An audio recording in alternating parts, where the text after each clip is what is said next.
The last trace of daylight faded over the quiet Malibu coastline, leaving Pierce Brosnan's home wrapped in a soft mixture of gray and gold, the kind of twilight that feels heavy with memory.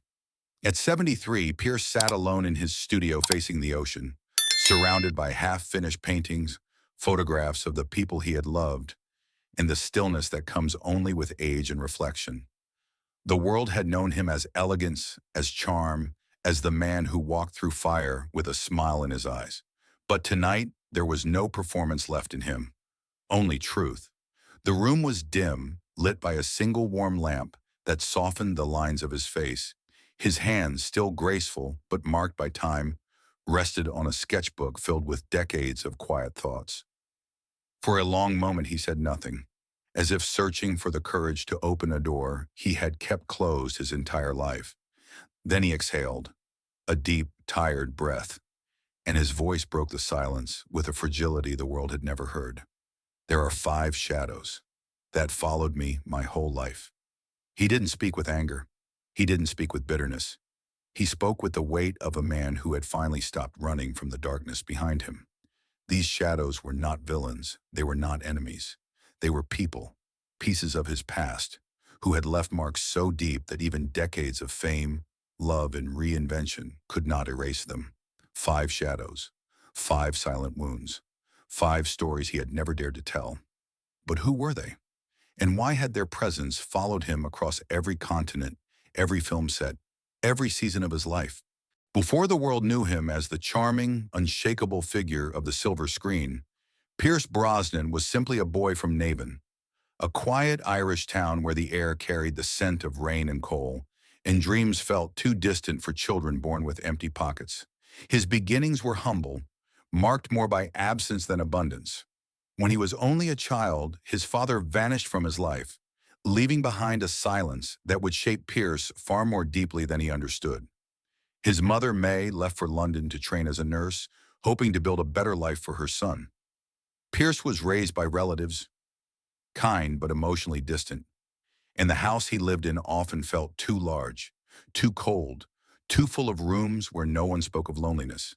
He learned early that survival required quietness, that emotions were best kept inside, that hope was something you protected rather than shared. At school, he was the quiet boy in the back of the classroom, tall, shy, observant. Children can sense difference, and Pierce, with his soft voice and thoughtful eyes, did not quite fit into their world. He learned to shrink himself, to listen more than he spoke, to carry hurt without letting it show. These were the first shadows in his life, not people, but absences. Absences that shaped the man he would become. The theater entered his life like a sudden burst of light. A traveling troupe performed at his school, and for the first time, Pierce felt something awaken inside him. A pull toward a world where emotions weren't weaknesses, but languages. Later in London, he joined a drama workshop, discovering the power of transforming pain into art. Acting did not save him. It revealed him. But even as he grew, the shadows of his past traveled with him. The father he never knew, the loneliness he never named, the guilt of a child who wondered why he wasn't enough to be kept. These wounds were quiet, but they were permanent. And years later, when fame found him, they returned. Sharper, clearer, more demanding than before. 5 shadows, 5 faces. And the first of them had already stepped into his life long before he ever stood in front of a camera. Pierce Brosnan's rise was not the effortless ascent people now imagine. It was slow, uneven, shaped as much by uncertainty as by talent. When he arrived in London as a teenager, he was a boy carrying loneliness in one pocket and untested ambition in the other.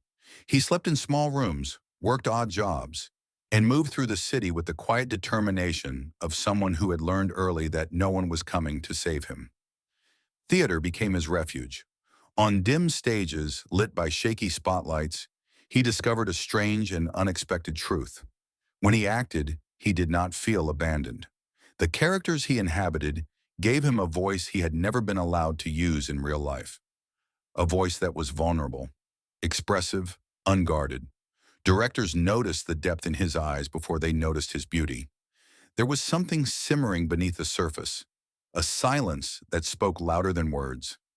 His early roles in theater and television were small, but they revealed an actor with a rare kind of presence. A presence built not from arrogance, but from lived experience. When he entered a scene, he didn't seize attention. Attention drifted toward him, as though drawn by gravity. Soon, Hollywood noticed, but with opportunity came pressure. When he was chosen to star in Remington Steele, fame arrived suddenly. Too bright, too fast, too demanding. Pierce became a household name, but behind every magazine cover was a man overwhelmed by the speed of his transformation. He feared that success was an illusion, a fragile surface that might shatter with a single mistake. Then came the moment that changed everything, the offer to become James Bond. It was the role dreams were made of, sleek, immortal, iconic. And yet, Pierce accepted it with the heart of someone who still felt like the lonely boy from Navin. Playing Bond brought global recognition, but it also resurrected old shadows. The pressure to appear invincible ignited the same fears he carried since childhood. Fear of not being enough, fear of being replaced, fear of losing the people he loved. Fame amplified the wounds he thought he had outrun. He began to understand that success could be as isolating as poverty. The more the world saw him as a symbol, the more invisible his true self became.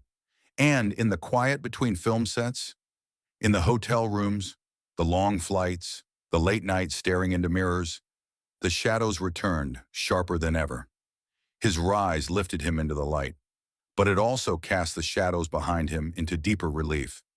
And among those shadows, 5 faces waited, faces that had shaped him long before the world ever knew his name. The ruptures in Pierce Brosnan's life did not break him suddenly. They arrived slowly, silently, the way erosion shapes cliffs, not with violence, but with persistence.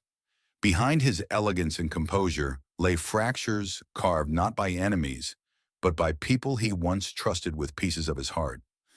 The first rupture came early in his London years, delivered by someone he admired deeply, a seasoned actor he saw as both mentor and model. At first, this man encouraged him, praised his potential, offered guidance. But admiration, Pierce learned, can sour quickly. As Pierce's talent sharpened, the mentor's tone shifted from warmth to quiet dismissal. He questioned Pierce's depth, mocked his Irish background, and suggested that charm alone would be the limit of his career. These words were casual, even joking, but the sting never fully faded. That was the first shadow. The second rupture came from friendship. There had been a friend who walked with him through the coldest years, through poverty, heartbreak, small victories. A companion he believed would remain beside him as life changed. But as Pierce's star began to rise, the warmth in that friendship cooled. Jealous remarks slipped into conversations. Distance replaced closeness. And eventually Pierce learned that this friend had spoken about him with resentment, calling him lucky, as if his success had been an accident, not the result of relentless work. It was the quiet betrayal, not loud, not dramatic, that Pierce could not forget. The third rupture was love. One of his earliest significant relationships ended not with anger, but with abandonment. She left quietly without closure, overwhelmed by his ambition, his sensitivity, and the emotional shadows he didn't yet know how to navigate. It was the first time Pierce understood how deeply loss could hollow a person. A fourth rupture came much later, within the industry. A colleague he trusted repeated his private fears to producers, masking betrayal as concern. This violation of vulnerability cut him deeply, reminding him that trust given too freely can cost more than silence. None of these ruptures destroyed him, but each left a mark that shaped the edges of who he became. And from these marks, the 5 shadows began forming, the shadows he had carried his entire life. When Pierce Brosnan, at the age of 73, finally allowed his voice to settle into the truth he had carried for decades, the room seemed to grow still around him. The ocean outside his window whispered against the shore. The light dimmed into soft amber, and he looked like a man standing at the edge of memory, not afraid, but ready. These shadows, he murmured, followed me through all the years, through every role, every joy, every loss. And then, one by one, they came into focus. The father who was never there. The first shadow entered his life long before Pierce understood what loss truly meant. His father left when Pierce was just a small boy, slipping from his world without explanation, without goodbye, without even a moment of hesitation. There were no arguments, no dramatic exits, just absence. The absence grew with him. It sat beside him at school, lingered in the empty spaces of the house, echoed in every room where a father's voice should have been. Pierce didn't resent him. He longed for him. The longing persisted into adulthood, shaping his deepest insecurities. "How can a man forget the face he never truly knew?" he whispered. He became the first shadow, the one that taught me loneliness. The mentor who belittled his origins. When Pierce began pursuing acting, he idolized a senior performer who seemed to carry the authority of the industry in the palm of his hand. At first, the man praised him, encouraged him, offered him direction, but admiration shifted one day into something colder. In rehearsals, the mentor mocked Pierce's Irish accent, laughed at the softness of his manner, dismissed his talent as pretty but shallow. The remarks were quiet, disguised as humor, but they carved into him deeply. They made him question whether his roots were something to hide, whether he belonged at all. "That shadow," Pierce said, "followed me into every audition. The friend who let envy replace brotherhood. There had once been a friend like a brother, someone who walked beside him through hunger, uncertainty, in the first cracks of success. They shared cigarettes, secrets, and dreams spoken too quietly for the world to hear. But when Pierce began to rise, the friend changed. Warmth cooled, laughter sharpened. Support turned into something brittle. The final blow came when Pierce learned that this friend, in a drunken conversation, dismissed him as lucky, not deserving, just lucky. It wasn't the envy that hurt. It was the decay of trust. The realization that the friendship had been fading long before he noticed. "That shadow," he whispered, "followed me into fame. The love who walked away without a word." Before the world placed him beneath the spotlight, Pierce had loved someone quietly, deeply. She was gentle, perceptive, a mirror for his inner struggles, but she carried fears of her own, fears that collided with his insecurities. Instead of confronting them, she left. No dramatic fight, no final conversation, just an absence as piercing as his father's. For years, Pierce wondered what he had done wrong, why he wasn't enough, why love seemed to slip away from him without warning. "That shadow," he said softly, "taught me that the quietest departures are the hardest to heal." Himself, the shadow he could never outrun. And then the room fell silent. Pierce's breath slowed. His eyes softened with something almost like grief. "The last shadow," he whispered, "has always been me.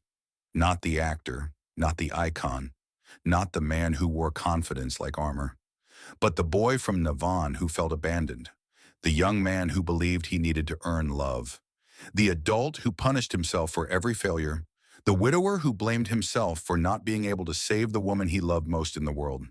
He carried guilt like a second skin, and for years he believed he deserved every loss. I held myself to standards no human could meet, and when I fell short, I became my own shadow." Naming this final shadow was not an act of forgiveness. It was an act of honesty, the kind of honesty only age and pain can carve. "These 5 shadows," Pierce murmured, "did not destroy me. They shaped me, and surviving them gave me the strength I never knew I had." The night settled fully over Malibu, turning the wide windows of Pierce Brosnan's studio into dark mirrors, reflecting only the soft glow of the lamp beside him. He remained seated, shoulders relaxed, the weight that once pressed against his chest easing into something gentler, something almost like acceptance. Naming the 5 shadows had not darkened the room further.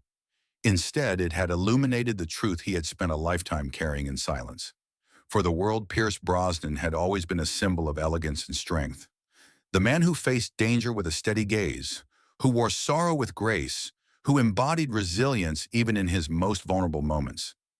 But within the quiet of this dimly lit room, the legend faded, leaving only the man beneath, scarred, tender, and profoundly human. The five shadows, the father who vanished, the mentor who belittled him, the friend who envied him, the love who walked away, and the self he struggled to forgive, were not chains meant to hold him back. They were lessons, carved slowly across the decades, teaching him how to endure, how to rise, and eventually, how to soften. He breathed deeply, feeling an unexpected calm settle through him. Perhaps the shadows had followed him because they were never meant to be outrun, only understood. And now at 73, he finally saw them for what they were, the silent companions of a life lived fully, painfully, beautifully. As the lamp flickered, Pierce raised his eyes toward the darkness outside and wondered quietly, what happens to the shadows of our past when we finally stop fearing them? And who might we become once we learn to step into the light with nothing left to hide?